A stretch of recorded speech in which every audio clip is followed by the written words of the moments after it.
Daki spangut kinong Ïakhih kilami pajba henne kasngi hakanong ba kabala penlong daka all Meghalaya Citizen Conscious Forum ban Pynrem jur Ïakhih kam Thombor badangshan Pyrshah Jaitbynriew red paj ha Bangladesh kani ke Ïakhih kalasdang na mauba point bat penkut ha Rhino point layo I bagi nong shimenta kila perta Ïakhih kentien kum Bharat mata gijay ban pen I Jingshah no ktilang bat kilanot Uraju Paul ubadai convener jongkate ka forum ulapen bena ba ansaay ka dorkas sya menteri rang badu basipor jong ka Bangladesh lengba ka DC ka East KHASI Hills ha ka bandawa ban sange no Ïakhih kam Thombor ki balong Pyrshah Ïakhih Jaitbynriew rit pan.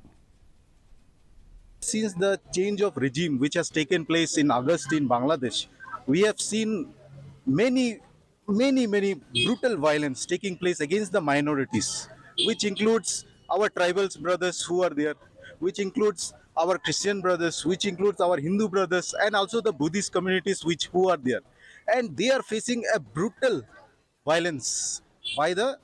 extremists. So this is a mark of protest from our end. We are standing with the minorities in the Bangladesh, and we are standing against the violence which is taking place in Bangladesh. Henne kasngi ka Women's Fellowship